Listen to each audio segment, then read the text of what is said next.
you have media sources that you thought were these like pristine, amazing institutions like the New York Times or the Washington Post or CNN or MSNBC.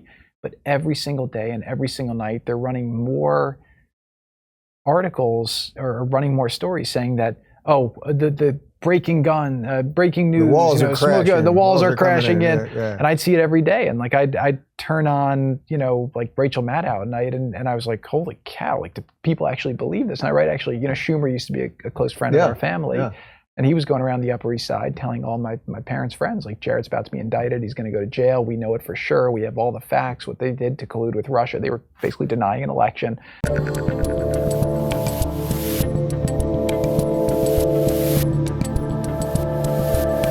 I'm Dave Rubin, and joining me is a former senior advisor to President Donald J. Trump and author of the brand new book, The New York Times #1 best-selling book. We're going to have to talk about that in just a second. Breaking history. Jared Kushner, good to see you, my friend. How's it going? Doing great. Thank you for having me on, David. I am glad to be sitting here with you. First off, they put you at #1 in the New York Times. I don't think the New York Times likes you very much, and they did it. How does that feel? Because they didn't put me on there at all for my last book, so this is a little bit of little tug here. It is funny that it's given this height as a goal to attain, but I think that is the goal that all the people who are authors try to attain. So it's nice to have achieved it, but you try not to give it too much value as well. But it was kind of funny. They wrote a review that was pretty unhinged in terms of how they characterized the book. And, and actually, once that happened, the sales of the book started going up immediately. Right. And I think it's because what's in the book contradicts a lot of what they wrote about Trump and his administration for 4 years. And so they obviously didn't want to see it in existence or want people to read a point of view that differs from theirs. They are not big fans of that. That is for sure. I do appreciate the fact that your book matches our local set pretty perfectly. As you know, I just got back on the grid. So the book came out last week of August, right? Mm-hmm. So I did not get to see any of your press around this or anything. So I'm going into this pretty blind. And when I've mentioned you on the show, we've gotten to know each other a little bit personally over the last couple months since I moved down here. And when I mention you on the show, I often say people don't know what his voice sounds like. They see him, but they don't know what his voice sounds like. So let's do the beginning stuff first. I'm a Long Island guy. You're a Jersey guy. We have a similar background, somewhat similar ages. Tell people a little bit of the Jared Kushner growing up story.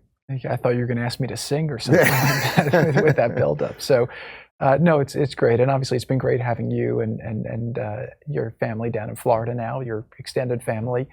So basically, I grew up in New Jersey and had a lot of different experiences. I try to write it very quickly in the book, right? It's like doing your obituary in like 5,000 pages, trying to just condense it. But basically, grew up in a great suburb, had amazing parents, and just write about the journey in my life. I write about obviously starting businesses in college and whatnot, and then I write about how afterwards I was in law school and business school.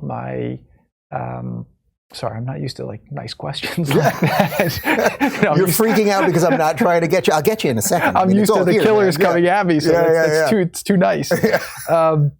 But basically, I write in the book about my upbringing. I was in law school at NYU and business school after graduating Harvard, and I was working at the Manhattan District Attorney's Office. I thought I'd be a prosecutor, and then my father got arrested, and I realized I didn't want to be a prosecutor anymore. I kind of saw what happens when prosecutors have a lot of political ambition and unchecked power, and I didn't think I could be in that position. And then I write through what that experience was like, how it changed my view of the world. I met a lot of people through that experience, and I went to my father's business. It was a real time of problems, and really through that period, that 3-year period, and then the 3-year period of the financial downturn. Those where I learned a lot of lessons that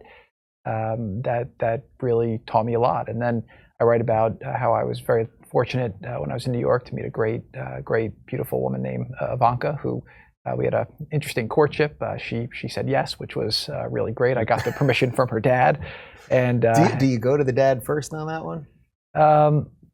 So I actually give a little bit of this story, but after I didn't really spend too much time with him for about the first year that we were dating on and off, and then we were getting serious. And so Ivanka said, my dad you got to go talk to him, because if not, he's going to start thinking, you're not interested. And so I reach out to him and I say, hi, Mr. Trump, this is Jared Kushner. I'm dating Ivanka. I'd really like to come over and spend some time together. I didn't know what the hell I was going to say. Yeah. And he says, that's great. Why don't we have lunch tomorrow? I'm like, oh man, that's tough. I go over to Trump Tower and we have lunch in the Trump Grill. And what was funny about him is he would never go out for lunch. So Ivanka was very surprised because he would always have lunch by his desk, or he didn't like to waste the time of going out. So we go in Trump Grill and Trump Tower. He's got Trump security guards around. Trump napkins, Trump glasses, Trump burger, Trump meatloaf, everything. So, and I said, look, Ivanka and I were getting more serious now, and she started a process of converting to Judaism. And he turns to me and says, well, why does she have to convert to Judaism? Why can't you convert? And I said, well, actually, that's a really good question. Nobody's asked me that question. Yeah. But we've been studying, and this is how we feel when we go. And he says, that's great. I've been in New York real estate all my life. Everyone thinks I'm Jewish. All my friends are Jewish. And from that point, he was very supportive. And then he goes into another thing, which was funny, that I tell in the book, where he says, Ivanka right now, she's in an amazing place in her life. A lot of my friends call, they all respect her. He says, but Tom Brady's a good friend, and he's been dying to take her out. And so I turned to him and I said, well, if I was her, I'd go out with Tom Brady. And he looks at me, maybe getting my self-deprecating humor, or maybe it was serious. And he basically looks and says, yeah, I know. Yeah. And so it was good. But so you beat out Tom Brady for Ivanka. In his version of events. Yeah, I don't know. It's close enough to something that sounds right. Can you just back up a little bit and explain a little bit more about some of the stuff with your dad and how that woke you up and then kind of changed the course correction for you? Because I think that's a super interesting part of the story here. Sure. So I write about this in the book as condensed as I can, but basically my father was a major Democrat donor. New Jersey is a big Democrat state. He was involved in a family dispute. It was a business that he built up. He brought his siblings in, and basically he was prosecuted for 3 years. They couldn't really find much, but then he did something maybe a little overreacting, kind of to get maybe revenge on them for causing so much pain to him, which human beings make mistakes. And he basically sent a tape of his brother-in-law, who was always having affairs with a prostitute, and then sent it to his sister, just basically to say, screw you. And then at the time, his lawyers knew about it. They didn't think that it was a crime, but he didn't know that his siblings were then cooperating witnesses with the government. So they arrested him. Chris Christie was the prosecutor at the time. He made a big deal of it, very ambitious. He ultimately ran on to be governor. And, after that happened, my father, I read about the experience. It was very reflective about it. Said, look, I sinned before God, before man. I made a mistake. I let my power go to my head. And I shouldn't have done that. So he took a plea deal and went to prison for a year. And it was very hard. His company was a big company at the time, had about 1,000 employees. And, when he left, I had to deal with, I went to his office, 5 days a week. And we had great professionals who stepped up to run the company, but you have 1 million people. The government was still sending subpoenas, trying to target people. It was very chaotic. And then I'd go and visit him, every week, or maybe I'd take a week off every now and then, but try to visit him every week in prison just to spend the time. And my father and I are very close. We ran the marathon together, and he's an amazing person. And so I think you learn a lot from that experience. That one thing he said to me was, in life sometimes you're at 10,000 feet. You have to come down to earth to really understand what's there. And so, I saw very high in life, I saw very low in life, and going through that experience, you realize that things can get taken from you, right? Your freedom can be taken from you, your wealth can be taken from you, your clothes can be taken from you, and what really matters is just your friends, your health, and what you do and what you make of the time you have. And so, it was a fundamentally transformative period of my life, and I write about my reactions after, and two specific things that I write about are, number one is after a couple of days of spending time with him and getting that situation as settled as it was going to get, I go back to New York and got back to my apartment on Mercer Street, and I basically just sat on the floor and I started crying, and I realized that my life had changed, and I realized that there was a lot of things I was angry at, right? You're angry at the prosecutor, you're angry at my father's siblings for escalating something over money. And then I was angry at my father to a degree. And I realized that that just wasn't productive, you know, and then I really made a decision to shift all of my time and effort towards trying to be helpful to my mom, helpful to my dad, helpful to my siblings, helpful to the company. And that was just a fundamental choice. And I think that that's been something in my life, whether it was some of the challenges in business that occurred, or even my time in government. Anytime there was a challenge, a lot of people get very angry or trying to figure out why it happened or what they could have done different. I always would just say, okay, well, it is what it is. How do we take the variables we have and try to make it as good as it can be? And so that was really, you know, a fundamental lesson. And I think the other lesson I learned as well is I finally did my first day back at the office at the DA. And you know, I would take the 6 train down to Canal Street from Astor Place. And I was going back up, and for whatever reason, I just couldn't stand up. So I just stayed on the train, and I rode the train all the way up to the Bronx and back for about, it was like 2 to 3 hours. And I was just looking at everyone's faces, right? You know, you're seeing the people getting on and off the train. And for whatever reason in my mind, I was saying, what's their story? And I was kind of making up stories for each one. I was saying, well, this woman, maybe she can't find a way to, you know, feed her family, or maybe this guy's about to lose his job, or maybe, you know, this woman just found out that her mother has cancer. And so I kind of realized, like, everyone has problems in life, and I had my problems, but, you know, everyone has problems. And so I kind of said, you know, nobody wants to hear about your problems. Nobody, you know, just, you got to just do the best with what you got every day and move forward. So it was a very interesting experience. I met a lot of people in prison that were in prison with my father, actually amazing people, still friends to this day. From different backgrounds. Some were bad people, some of them were amazing people who just made mistakes. And so it was a very interesting period of life, and one that obviously taught me a lot. What was it about the prosecution that caused you to have that change and not go that route? Did you just see corruption? Did you see like an endless goose chase? So I saw, you know, my father was, you know, he was really the leader of our community. He, you know, anyone who would lose a job, he would give them a job. He, anytime somebody, you know, needed a surgery and couldn't afford it, he would pay for it, you know, anonymously. You know, he supported so many people and did so much good. When he was sentenced, he had over 700 letters that were sent on his behalf. Like, each one was more beautiful than the next, about stories that even his family didn't know about. And what I saw was that they started investigating, and then they were looking for one thing, and then it never ends. And then they keep digging for more and more. And there was an accountant who stole all the documents, who now works for my father's brother, who, you know, turned it over to the government, and it just played out in the press. And, you know, it's funny, at the time, one of his friends said to him, there's an Irish saying, which is tall buildings attract lightning. And he was a tall building, and he attracted lightning. And I saw just the prosecutors have unlimited power, unlimited resources. And when they want to dig, they'll dig. I mean, it was a company that had, you know, hundreds of millions of dollars of revenue at the time. And ultimately they were saying, okay, you should have categorized something this way instead of this way for like a couple $100,000. And that was what he kind of pled to. And that's pretty subjective, and usually something that's done civilly as opposed to criminally. So I just saw that, you know, Christie wanted to get my father. He was a big trophy politically for him, and he was just absolutely relentless. But again, my father, under so much pressure, allowed his emotions to get the better of him and made a mistake as well, which was a lesson for me going through all the investigations that we ultimately went through as well in Washington, which was, you know, if you have good facts, like, you just have to be tight.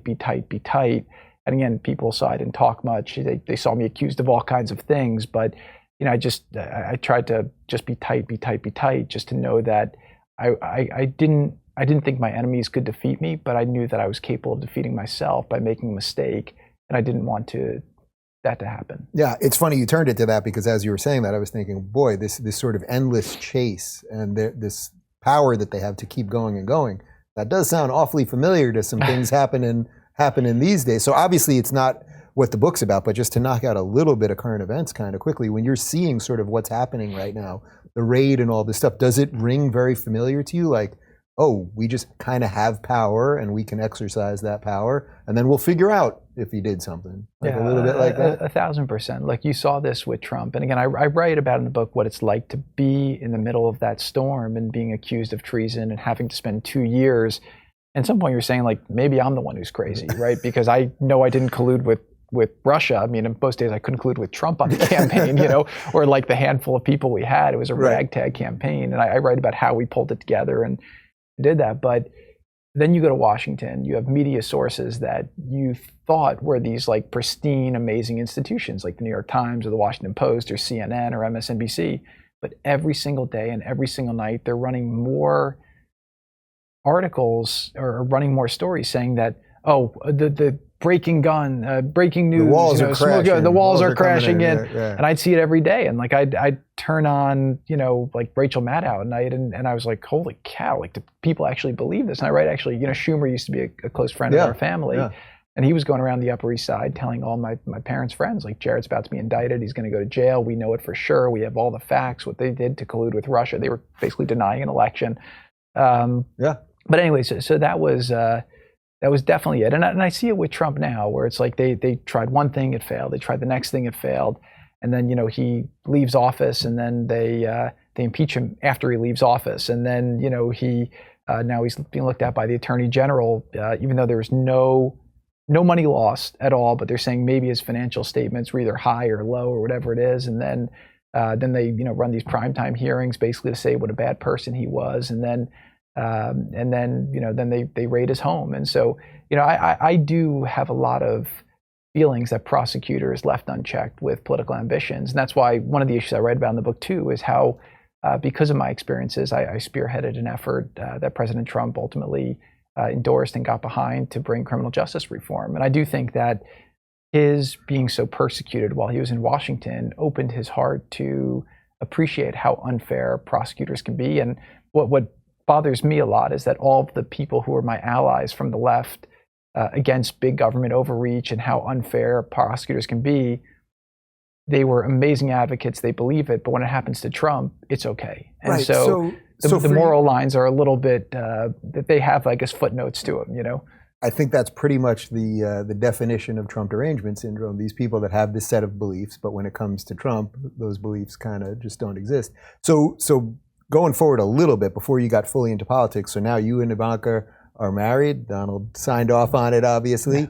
and you're living a life in New York City that's not political, particularly, right? And then the call comes in. Okay, he's gonna do this thing. Did you immediately think that you could be part of it, or had value to add, or that Ivanka wanted to be part of it, or were you worried, etc.? So we didn't know it. I know this may sound weird, but I would imagine like most families sit around and say, "What should we do? This is a big decision." I write about we were having lunch with Donald for I think it was his birthday, and he says to the kids, he says, okay, guys, I'm announcing this week and everything's going to be different. And with him, like, there's always something, so it's like, and he'd been flirting with it for a long time. He'd asked Ivanka to write a speech for him. And actually, one thing that was funny, she took him to go see Rupert Murdoch because she said, look, if you're running, you got to go sit with him. Yeah. And Rupert says, you're not running. You're not going to do it. And Donald left and he says, why was he so dismissive? And Ivanka says, look, Dad, you asked me to introduce you when you give your speech. Like, I'm still not sure you're going to announce, right? And she says, look, if by the way, if you make me write this speech and get ready and I give this speech and you get up there and say, just kidding, like, I'll be pretty mad at you. And so, he kind of went into it. And then we all said, let's see what happens. And the first month was just crazy. I mean, somebody tweeted, which I saw, which is funny, where they said that the last slow news day we've had was June 15th, 2015, right? The day before he announced. The day before the escalator. And, he got up there, and the month after for Ivanka was really consumed with putting out all the fires, right? I think Trump lost about $30 million in just annual contracts that were coming in with different, vendors. Yeah. And her and her brothers were dealing with that. And I didn't really get involved until, I guess it was later on. Donald said, come with me to a rally. And I said, you know what, let me see this, right? Everyone in my social circle in New York was saying this is a joke, he's going to lose. But every time that happened, like, he kept going up more and more in the polls. And so I thought we were in a very worldly circle. We were at the heads of the banks, the heads of the fashion industry, the heads of the technology, the heads of the media. And I said, well, let me just go see things with my own eyes. So I traveled with him to Springfield, Illinois. We fly out in his big 757, Trump Force One jet. And we're going out there, and he's just, bullshitting like he does, talking about the grandkids and football. And we walk out. I have no idea what to expect.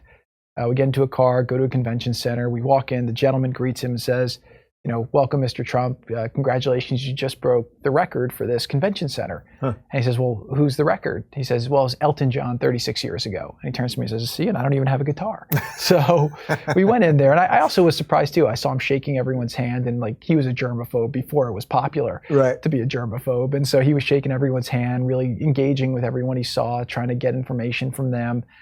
And he gets up on stage for about an hour and just talks with no notes and anything. And there was one particular moment, he was talking about trade where he was saying things that were contrary to what my friends in the Upper East Side thought. But he gets up there and says, we're going to end Common Core and we're going to send it to the States. And the crowd went wild. And keep in mind, the crowd was not what CNN told you it was going to be, right? They made it seem like it was like Ku Klux Klan or whatever.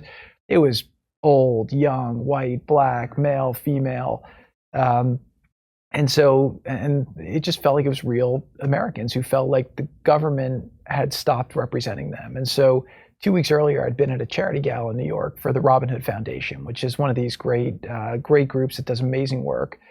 And the president of it gets up there and says, the way we are going to create equality in this country and save our country is by promoting Common Core. And what everyone has to do is call their senators, call their congressmen. This is the policy. This is it. This is going to change. And I was like, okay, I guess Common Core is good. I mean, what did I know? I was doing real estate and technology, and like I wasn't, deep in the policies. So it kind of made me think, like, wait, I thought all these worldly people knew what they were talking about. Why did these people feel so differently to them? And so all it did was really start my exploration through the process. And then what did you consider yourself politically at that point? Like, if you were sort of having your own wake up relative to some of this stuff, did you consider yourself like a New York liberal, like I was an Upper West Side liberal. I was for many years. I'm obviously not anymore, but did you? I wouldn't say that. When I was at Harvard, I was probably much more liberal, right? That's what you're taught. I mean, you take like Ec 10 with Marty Feldstein, and you're basically, you have like certain views of how the world works. I started off doing kind of social studies, so it was, reading a lot of the political theorists but through the newspaper, we endorsed Obama in 2008, and then in 2012 we endorsed Romney because I thought that Obama's policies were very divisive, and I thought that he was terrible with his Middle East work, especially how he was kind of going to try to do a deal with Iran, and I felt like he was really weakening the U.S.-Israel relationship, which I didn't like. And so I endorsed him, and I was very close with Mike Bloomberg at the time. I thought he was probably the best embodiment of my political package. So I was registered as an independent, but probably at that point very centrist. But like I said, it was kind of like this deep, right? And I learned too, like most people are actually this deep. And one of the cool things about the books, I take people through my journey as somebody who was from that echo chamber and then went and explored the country. Most people don't get to meet people who disagree with them and don't engage with them. And I got to speak with so many people, but I did it with an open mind because I was having to write speeches at the time for Donald on the campaign that were representing his points of view, which were points of view that were different than what I thought was the right point of view to have. So in doing that, I was exploring these things, researching these things, and it opened my eyes to the fact there's a lot more nuance to a lot of these policies. So then the campaign's starting, and I've talked to Don Jr. about this publicly on this show and privately. Like, he was telling me how so many people that were lifelong friends of his suddenly deserted him and just all of that nonsense. So now you and Ivanka are intimately involved in this thing, and then he wins. Now you're going to D.C. I mean, first off, did you have just a whole bunch of friends that shed you immediately? And how insane was just getting to DC and then seeing what that was like? So believe it or not, we didn't. And I think that what happened was I think through my father's experience, I was very selective in who I let in. So Ivanka and I have a very close relationship, and a lot of our time in New York was spent just the two of us, right? If we had to choose between going to a dinner party or being with us, we would be with us. And we would always love doing different adventures, going on dates, trying new restaurants, seeing new neighborhoods. And then as we started building a family, that was a priority for us as well. And we'd had a ton of acquaintances, from New York, but the people who were our real friends were people who we thought were very quality people who we got things out of, and I think who got things out of us. And those people were all people mostly on the left of the political spectrum. Again, I had probably like one conservative friend that I could think of from before this experience. But everyone was very respectful and very, very open of what we were doing, and recognized that again, it wasn't Ivanka and I who were, giving speeches or making policies. It was her father, and she was doing what a devoted daughter would do. But for me, I was much more open-minded and much more studying the policies. I think for Ivanka, she basically said, okay, if this is the situation that's happening, she had a mission-driven business at the time where there were issues she was advocating for. She said, well, if I can use this as a platform to elevate the issues she cared about, like paid family leave and childcare, she says, well, then I think it's kind of irresponsible not to do that. So she gave a speech at the RNC introducing her father, and all the things on the internet after were saying was, did she think she was at the Democratic convention? Because they were not traditionally Republican policies. And that her dad used to be loved by the Democrats. I mean, there's no shortage of pictures with all those people when they used to love him, and he was donating to some of them. Yeah, being in New York, and again, he was part of pop culture and all this. So yeah, but the short answer is that our friends were really strong and really still are. And what I found is that when we decided to go to Washington, and I write about kind of how we made that decision, because it wasn't like we were thinking, okay, he's going to win and then this is going to happen, right? The whole campaign was like, let's get to goal line plus an inch. Like, who the hell knows how this is going to work out? But you do talk about that. You kind of thought it was going to happen the whole time, right? I didn't.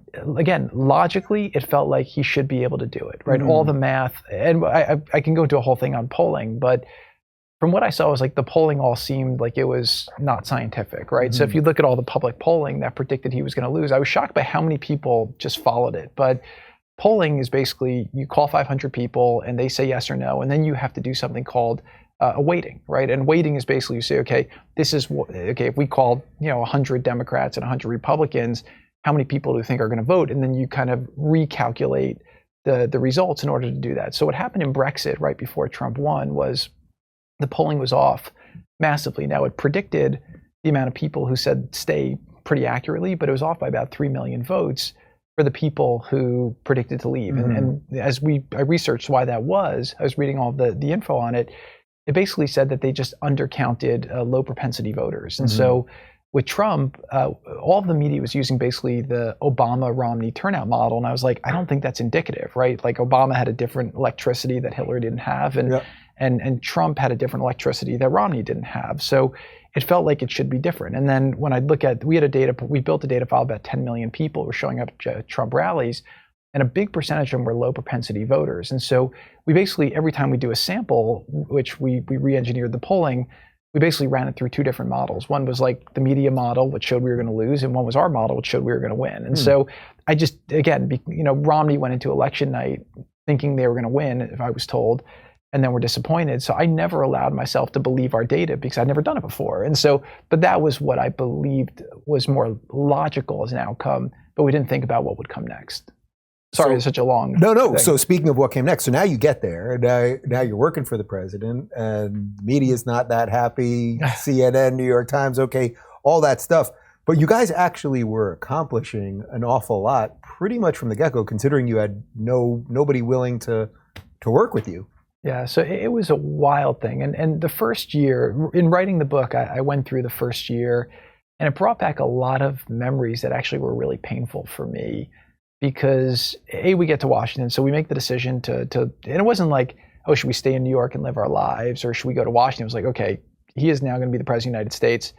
Our former lives, as we knew it, don't exist anymore, right? So, and then you say you have an opportunity to serve in government and try to make an impact. And I built more confidence based on the fact that in the campaign I was able to achieve certain successes and things that experienced political people told me was the wrong way to do it, but then I did it that way and it ended up working. And so I said, well, let's give it a shot and let's try to help him. And again, he'd never been a mayor, never been a governor, so he was running a family business. He was used to working with family. His campaign was a family campaign. And so we said, let's go give it a shot and really try to see if we could help him implement the policies that we believe in and try to do things that we believe are good. So Ivanka gave up her business to then focus on her mission. I went in. And we had no idea what a brutal world Washington was going to be. And so whether it was like the attacks from the media, whether it was the investigation, I mean, within 3 months, I have, people leaking on me like crazy from inside the White House. You talk to yourself and it would be in the Washington Post. Wait, can you just talk about a little bit more about what that's like, the leak situation? Like, how is it possible? Because everyone's always talking about the leaks. They were talking about it an awful lot with Trump, but it happens in every administration. Like, did you feel like, oh, here's 10 people in this room, in this meeting, like 6 of them might be the one? Or like, how do you manage some of that stuff as an advisor? Or do you pull him aside and say, hey, Mr. President, maybe don't, or dad-in-law, or whatever you call him, Don, do you maybe don't say everything you think off the cuff in front of everybody because we have this problem? Like, so I think I learned, and I think he learned as well. You know, one of the funny jokes somebody told me was they said in Washington, if you want to keep a secret between 3 people, 2 of them have to be dead, right? And so, you know, but it wasn't quite that bad. I think it was a function of, in the beginning, I felt very, very helpless, right? Like I said, I think something, and like it would leak to the Washington Post. It was so bad. Yeah. And I think with him too. So a couple of things. I write about how I adjusted and said, okay, the game is the game. It's been here long before me. It's going to be here long after me. You know, you have a chance to be in the game. If you are in the game, you can get good things done, but you have to get better at the game. And so certain things, like when I would give my opinion to Donald, especially when I would disagree with him, I would always do it one-on-one. I would never say my opinion in front of other people, or I would say something that I didn't think would be salacious. But when I wanted to strongly disagree, I would always do it privately, because you never wanted to read about that in the press, because that would, I never wanted division to show between us, because he always gave me the opportunity to voice my opinion, and sometimes he would listen, sometimes he wouldn't. Again, I was an advisor, and some things, quite frankly, I had more conviction on, some things I had less conviction on. And often when he would ask me, I'd say, look, I'm not an expert on it. Let me find somebody who I think is, and bring them in to give you that point of view. But so that was probably number one. And then when it came to just dealing with people, you learned very quickly like who was leaking to which places, and we just had so many of them who were scumbags who were doing that. But were they all your guys? You know what I mean? Or were they like sort of deep state people that were all there all the time, or were there a lot of them? Were the people coming in? Look, we didn't have a lot of people, right? And you know, the campaign was ragtag. We had to staff up quickly. We were making a lot of decisions, putting different people together, and you just have people. And then, you know, the more people get insecure, the more it's an environment that kind of encourages more of it. So it's a very, very complicated situation to work in. But like I said, I figured out how to adjust. I got tighter, and then ultimately over time, like towards the end, we announced a peace deal, which we'll talk about later. But like, and nobody knows about it, right? So I learned how to find the people who you could work with to keep things quiet. But it just took me some time. And like when you work in, you know, real estate or technology, like nobody's out there leaking to the press, and everyone's aligned for the same mission too. So it's just a different game, and you just have to learn to adjust to the game.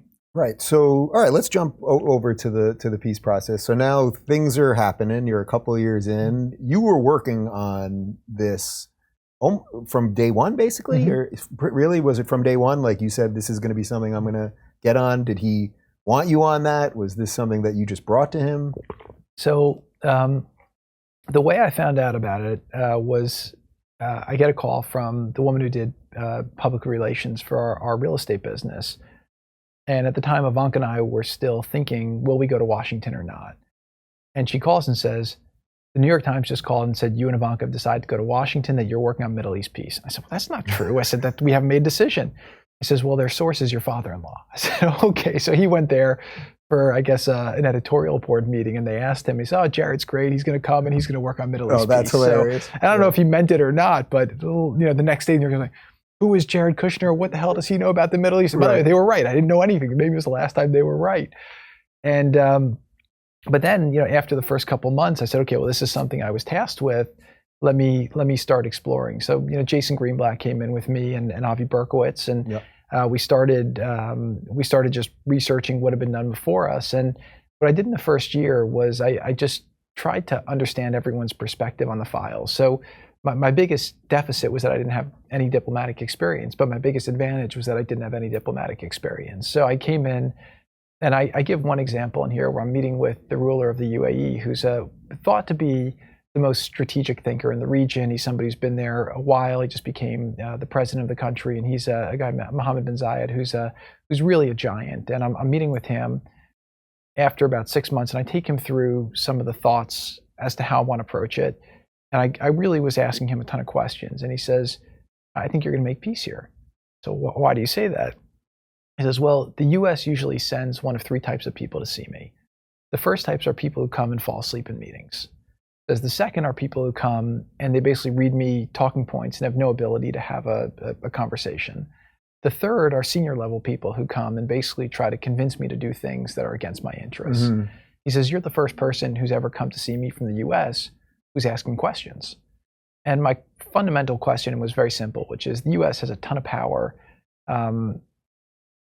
What would you do if you were us, right? Like, what's the end state that's achievable here? And what levers would you play with if you were us in order to try to achieve that end state? And it took him a couple times of me asking that question to actually understand that I was seeking like an honest feedback on the question. Mm. But that was how I started with everyone, trying to understand, get their point of view on what needed to be done, knowing that American foreign policy, and this is not a knock on Democrats, and Republicans, basically screwed up the entire Middle East. If you take it from, allowing, even just from, the fall of the Shah in Iran to, the revolution in '79, and then you go into obviously allowing Al Qaeda to have harbor, and then the attacks on the U.S. and then getting us into a war in Iraq and a war in Afghanistan, and then you have disbanding the army, and then it goes on and on and on. Then you have ISIS has a caliphate the size of Ohio. They're beheading journalists. They're killing Christians. You have them radicalizing people online. The San Bernardino shooting, the Pulse nightclub shooting. Syria's in a civil war. 500,000 people are killed. I mean, U.S. policy in that region for decades was absolutely awful. And part of me, I guess maybe Trump was saying can't get any worse, so give Jared a try. Right. But we thought about it in a different way and really worked hard. And I write about kind of my journey trying to understand it for what it was at the time, instead of being romanced by the old notions. And then the more I would talk to the people who'd done it, and they would explain, well, this is what you have to look at and this you have to do. I was like, that makes absolutely no sense to me. And I was like, okay, well, if I'm going to fail, at least I'll fail in an original way and doing something that I think is logical. And I was creamed. I mean, the New York Times would kill me. All of the experts, on CNN, they would write articles, saying that everything I was doing was wrong and stupid and reckless and going to cause wars. Well, even as the announcements were coming out, as the deals were coming out, they were saying why these are bad deals. And it's like, oh, they weren't wait, good I enough. thought that we all wanted Middle East peace. Wasn't that one thing? There's a short list of things we all agree on. That used to be one thing that we all kind of want. So did you find that a lot of the countries actually were quite willing once you made that initial sort of, once you flipped the script on them, in essence? So in some ways, the entrenchment there was just as bad as the entrenchment home, right? So you think about all these critics, and what you have in Washington is like this class of people who are basically careerists, going in and out of Washington, and then you have the same people who are writing about them, or from the think tanks or the media. And they're also, so it's like the same class of people. I believe this is what we call the swamp. Is this the swamp? And they're all vested in not being proven wrong. Yeah. So they'd rather you also fail than you be proven right and do it. And the whole notion of the Trump presidency was bringing people who were outsiders to Washington, who are results driven. Again, politicians are about process and talking points. Businessmen are about results. Mm-hmm. And so we come in with a fundamentally different approach. And that's the theme in my book that happens time and time again, right? There's two basic cross currents in the book. One is what it was like to be under endless attack from, Russia investigation and impeachment about trying to, look into corruption in Ukraine, all the media attacks. And that's one current. I call that the waves. And then you have kind of under the water where it's nice and calm, which is how did all these policies get done, right? Mm-hmm. How do we get trade deals done? How do we get peace deals done? How do we get deals with Congress done? How do we get criminal justice reform done? And so I really try to put those two things together. But that complacency was the same thing I found in the Middle East, in the sense that everyone thought that there were limitations to what they could do. And what I found is like all these barriers are usually in people's minds. Mm-hmm.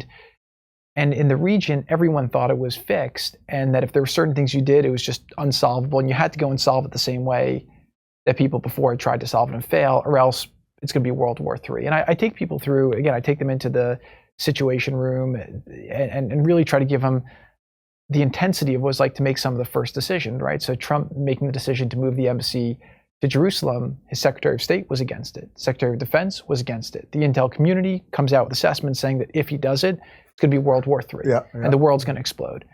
And again, Trump, even though every president for had said they were going to do it, but then they all got scared away by the conventional thinking that happened. And what Trump did, again, a businessman, you think about, okay, that's a risk.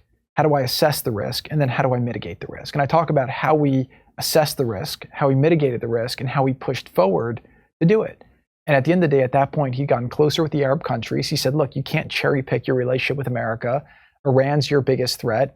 I'm going to work with you on that because I agree with you on that, right? That's in our common interests. But don't mess around on the things that I want to do. Israel's a sovereign country. They have the right to determine their capital.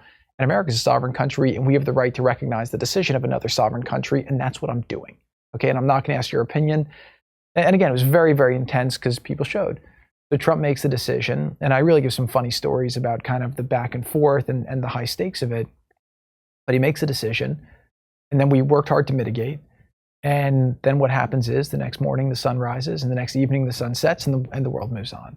Same thing with getting out of the Iran deal. People warned him that if you do this, you're going to have World War III, everything's going to blow up. He makes a decision. The next morning the sun rises, next evening the sun sets, and he figured out ways to maneuver. And so all of a sudden, everything that seemed so fixed to people, all of a sudden was becoming a little bit more of a fluid situation. And so the big obstacle was the Israelis and the Palestinians. And again, as I looked at that issue, and I go through this in the book, that was seemed to me like a fake situation, right? It's been one of these manufactured situations for years, and there's just so much asymmetry in incentives, right? The Palestinian leadership was getting rich. I mean, Bibi Netanyahu, who runs a military and economic superpower in Israel, would fly to Israel. He'd fly in an El Al commercial jet. Abbas, who I'm sitting with him in a meeting like we are, he wants a cigarette. He puts a cigarette in his mouth. Somebody comes over and lights it for him like he's a king.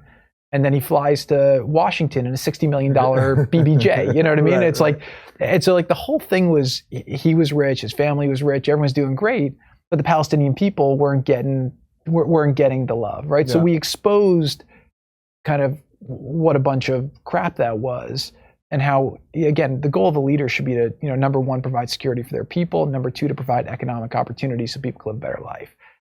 Security, he did as much for himself as he did for the people. And I have some examples in the book of ways that we tested, and he kind of was bluffing, and then we call his bluff and he backs off very weakly.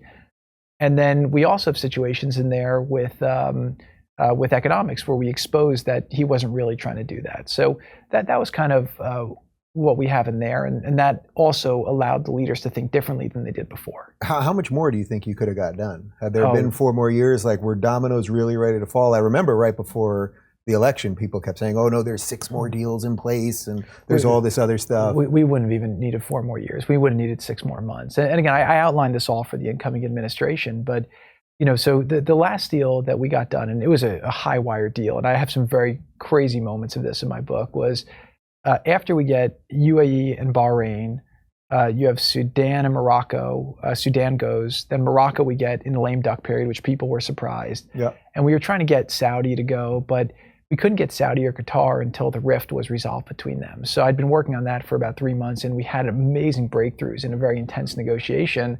And now when, again, literally I'm on the tarmac to take off, and the deal dies, and it dies several times. And these are complicated situations. So that one we got done Jan 5th, which I think opened it up for the new administration. I laid out for them a roadmap. We were close with Mauritania, I felt. I think Saudi was very doable. I think now it's a question of when, not if. But it needs U.S. leadership to make it happen. And so what I basically said to the incoming administration is look, congratulations, you guys can get all these deals done. We're running out of clock.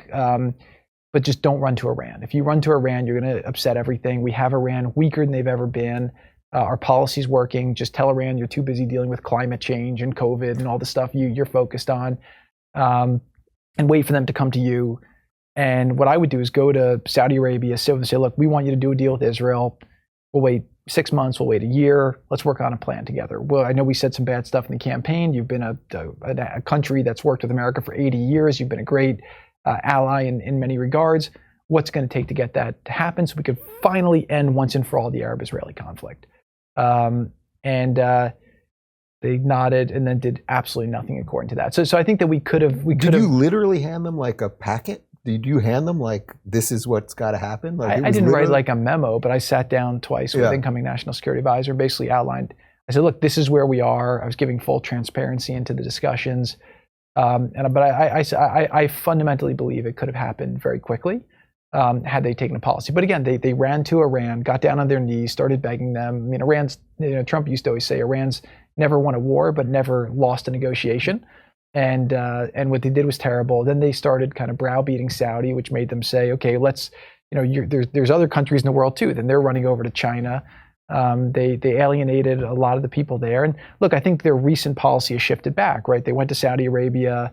What they did with UAE, they had missiles shot at their airport from the Houthis in Yemen, right? So we actually designated the Houthis a terror organization because they were firing missiles into two of our allies in Saudi Arabia and UAE and chanting, insignificant statements like "death to America," "death to Israel." And the first thing the Biden administration does when they come in is they undesignate them as terrorists, and then they fire missiles into UAE that land at their airport. I mean, that's like the nerve center of commerce. And the U.S. doesn't call. They're not restocking their weapons. It was a very, very, very, very tense time. So I think right now, to give them credit, I think they are understanding that maybe they didn't handle it as well as they could have in the beginning. And it does feel, just from what I'm seeing, I'm an outsider now, so I don't know from the inside, like they're trying harder. And I still think that these deals are very gettable if they focus on it in the right way. Yeah. Do you think part of the problem is that they don't want to do anything because it'll feel like it's just an extension of what you guys did, and they sort of want to erase everything, right? They don't want them referred to as the Abraham Accords. No, this is one thing they've come around on, right? And actually, they participate in some of the events we've done to try to promote the Abraham Accords. It took them a year, right? The first year they wouldn't call it by its name, right? But I think that was high-level people. I think a lot of the the career folks in the State Department, they were amazingly helpful in getting the Abraham Accords done and implemented.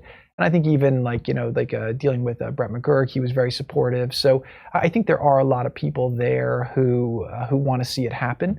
And I think with the right prioritization, it can. I don't know if these guys have the right ability to do the negotiation. Again, they're career politicians, right? They're diplomats. Like we were the anti-diplomats, right? In the sense that we basically came in and we sat down and we figured out how to make deals. We got 6 peace deals done. We got major trade deals done. And again, I write about how we did it, which again, every single thing in this book that ended up being effective towards getting deals done are things that I got criticized for in the pages of the New York Times and the Washington Post. Of course. So let's talk a little bit about the COVID situation and then sort of how policy worked around that, because one of the things that kind of blew me away the entire time was that the same people who every day were calling Donald Trump Hitler and all the worst things in the world, he's a dictator, blah, blah, blah. They were the same people who wanted him to have all the federal power to do whatever he wanted, because very early on he was like, let's leave it to the states and let them figure it out. You talk a little bit about some of the tensions with Fauci and all that. Mm-hmm. How crazy was that to advise him in this sort of unknown moment? Yeah, so that was by far one of the scariest moments you could ever have, right? And again, this was after 3 years. And by the way, hypocrisy, I figured out, is not like a new thing. And why after like day 3? It didn't take me after 3 years, Right. But that was by far the scariest. We had things really moving. We were, again, economy was roaring. We had great people in place. We had plans. We were building for second term.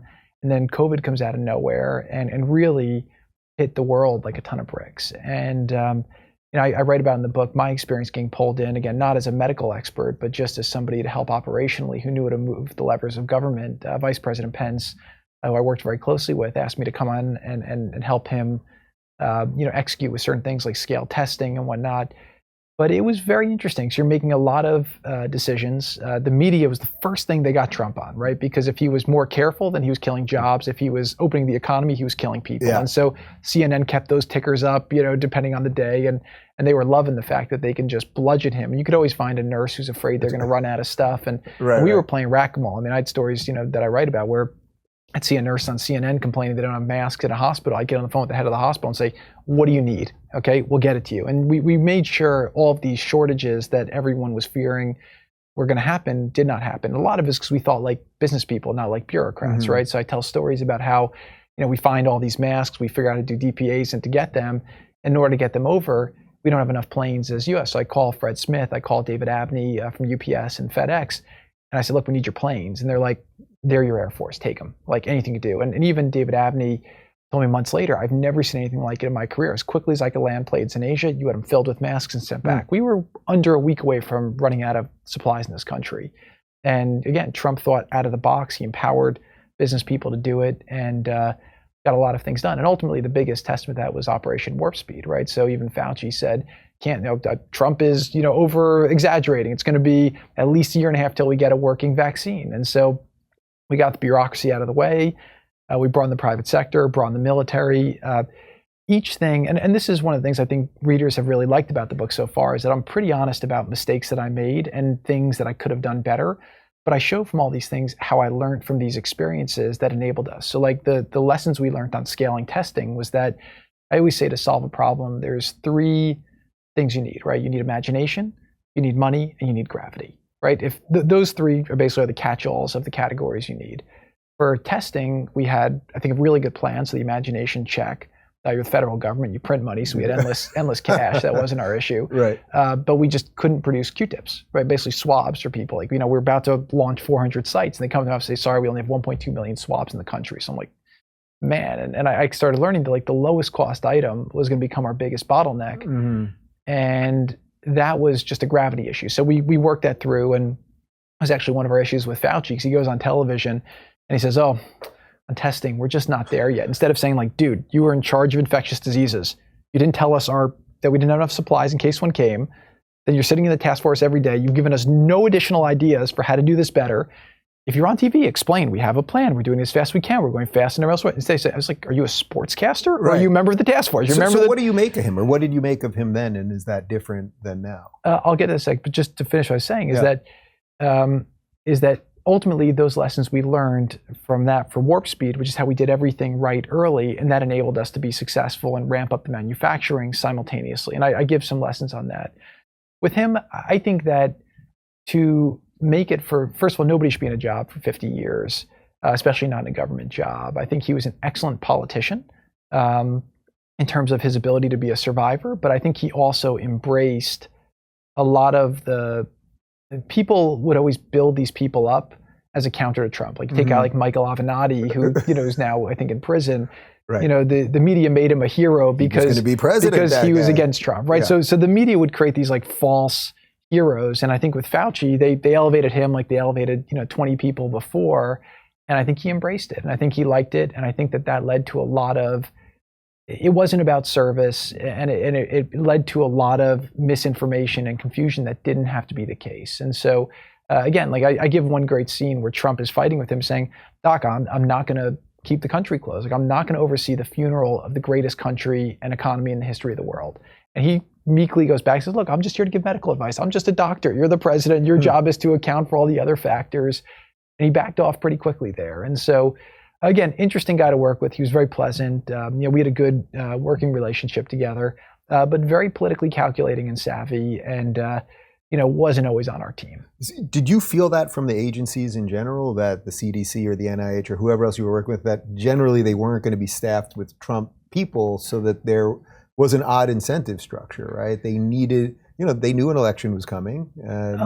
Yes and no. Look, so Dr. Collins at NIH, I thought was very professional, very knowledgeable, always doing well. We had a couple of tensions with him about getting EUAs because they were trying to preserve perfect science. What we're saying, like convalescent plasma was an issue where we got killed in the paper because we were pushing to say this is something that's been around for 100 years. We have a study that's showing that it's working. Get it out there. Let doctors make the decision if they want it or not. But they're saying the study, which was done by the Mayo Clinic, I think, or Cleveland Clinic, wasn't done in pristine time. So look, this is wartime. Like if it's looking good, let people make their decisions. It's not going to kill people. And that was where we had some fights with the scientists. The CDC was an absolute barn fire mess. And there's one fight I had with them where, and again, I backed off quickly because I'm saying, okay, how's this going to look on the front page of the New York Times? And I'm screaming at the head of the CDC. But they basically were saying this 14 days rule. And I said, okay, they're telling our people they have to quarantine for 14 days. And so I said to my Bill, where does that come from? So we have a study. So I said, bring me the study. So that night, again, I was on like 2 hours of sleep, but I read through the study. And I'm seeing that it's like a study of 182 people, of which they know when 140 of them got the disease. The average time from contracting the disease to showing symptoms was 5.1 days. And because the sample size was so small, they used 2 standard deviations and told the whole world they had to spend 14 days in quarantine in order to do it. I'm saying, wait, so we're screwing up the entire global economy off the sample size of 140 people, right? It's like, so my point is like a lot of the things they were saying in the name of science were not scientific. And we tried to be nimble, and at first we trusted all these people because what the hell do we know? These were the experts on infectious diseases. But I think over time we became more convinced that we had to be pragmatic about these things and take their guidance and their perspective, but weigh it accordingly, knowing that they were a lot of academics who weren't very operational. Somebody like Dr. Birx was actually quite helpful because she'd been on the front lines in a lot of these different countries in Africa. So when it came to problems, she knew operationally how to solve them. And again, I thought she was a very useful voice. I learned a lot from her. But it was very complicated time to be in, an amazing experience. And again, I do think the work that President Trump did saved a ton of lives. And I think if you would have had a normal politician there instead of an outsider and somebody who had a results mentality, the outcomes would have been significantly different. Well, maybe this is a silly question, but do you think had the Democrats, media, some of the organizations, CDC, et cetera, had they all been willing to work with Trump a little bit more, do you think we could be in some real golden age right now, that so many of the things that we see with the economy, supply chain, just all the nonsense that we're seeing, disaster in Afghanistan, that we really did have a chance to fix so much? You mentioned before that the peace deals, like there was a whole bunch coming right there. Do you think that had he was willing to work with people, right? Very much so. Look, I think that one of the things I try to be very honest about in my book is that I had certain biases coming in, and my biases change, but we all have biases. I think that the media today in particular is not really honest about their biases, and I don't think people are as liberated where they still feel like playing to the standard of the media is the appropriate standard by which to try to conduct your conduct. And ultimately we became liberated and said, okay, let's just do what we think is right. But I do think a lot of these people in these agencies tried to play to the media, and the media was rewarding anyone who was in opposition to Trump. So that was kind of like the general playing field. Again, not right or wrong, it's just the reality of what it was. I think from a pure policy point of view, like I said, I think I'm more of a centrist, more of a pragmatist in terms of how I think about these things. A lot of President Trump's policies I thought were spot on, right? Trade, right? There was a big debate on trade.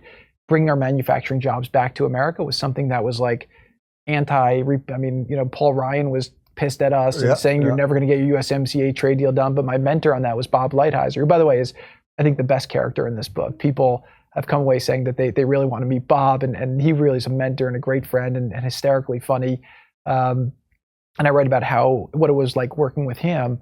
But trade was an issue, immigration, right? So a lot of my friends in New York would say, well, the wall is xenophobic and racist. And I'd say, okay, well, maybe that's what they feel. But then you get down, you're like, well, it's just like a sovereignty issue. And then I talk to the border agents, like, oh, every mile of wall you put up, we can do, more and more. And I write about actually how we got the wall built, because that became a symbol of Trump's success. And so the Democrats, and even, Steve Bannon, John Kelly, they were supposed to get it done for the first 2 years, both failed. Trump asked me to get it done. I write about how we, found the $11 billion, and I worked with Stephen Miller, Pat Cipollone, Chad Wolf, Mark Morgan, a whole group of people, Russ Vought, to figure out how do we get the money and then how do we get it implemented and built. And so, and even on immigration, I think the merit-based immigration system he was working on is something that would have kept wages in America rising, brought a lot of GDP creators to our country.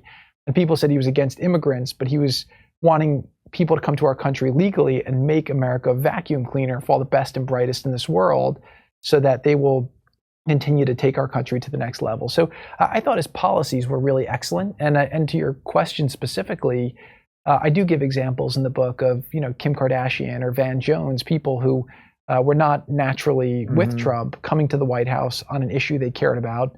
Both of them took a lot of grief from people in the liberal circles. I think Van was getting called an Uncle Tom for, coming and working with Trump. Yeah. But Van did something that they didn't do. He had John Lewis criticizing him for doing it. But meanwhile, we got the biggest criminal justice reform and prison reform bill done in the history of our country. And so, so I think that Trump was always, people who would go out and criticize him on television, I always saw that as virtue signaling, and I have no patience for virtue signaling. But people who wanted to get things done, a lot of people would work with me behind the scenes on things. Some things didn't get done in those meetings, and you'd be surprised. Some people were in my office in the White House, meeting on policies. And Trump, anytime somebody wanted to reach out and meet with him, he'd hear him out. Sometimes he would agree, sometimes not. But I always saw him more as a pragmatist than anything else. I think I legally have to ask you, so if, let's just say he was to run again and you get the call again, or Ivanka gets the call, or it's on speakerphone, how are you going to feel?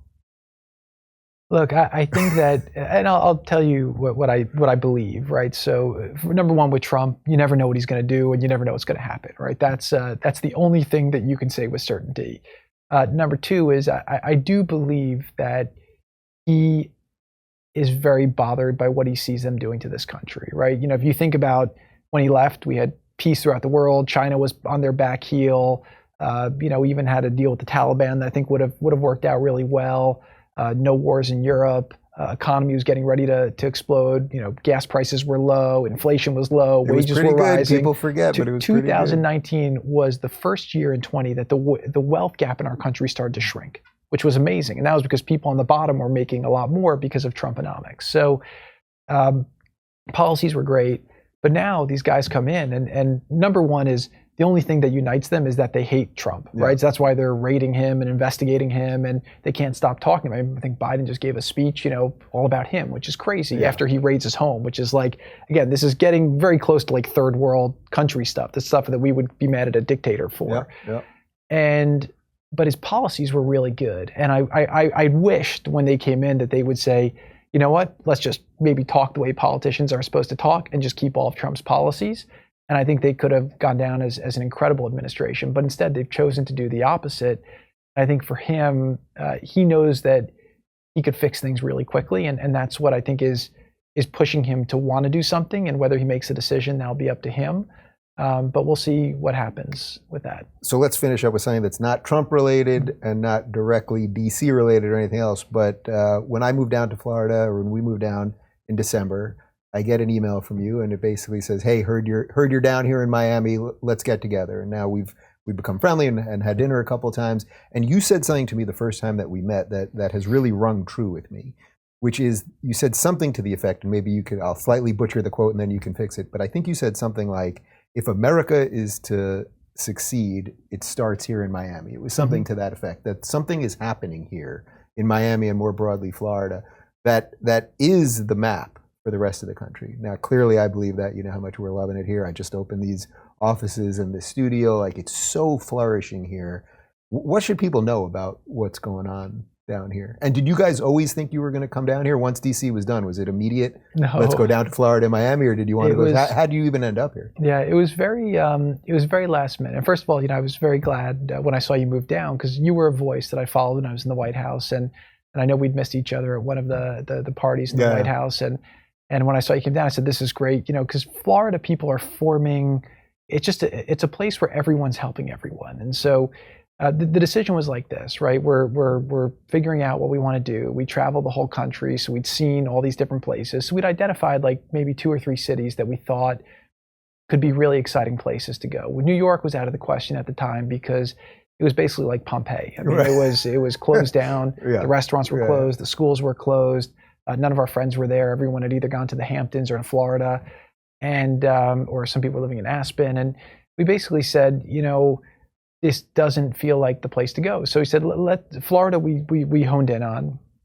I joked with Ivanka. I said, look, I know we're about 30 years ahead of schedule because most old people end up here anyway. Del Boca Vista. Exactly, but it felt like a place that had the energy of the future. And so we come down here and we said, look, if we don't like it, we'll put the kids in school, has a very nice Jewish community, then we'll go back to New York, you know, in the fall.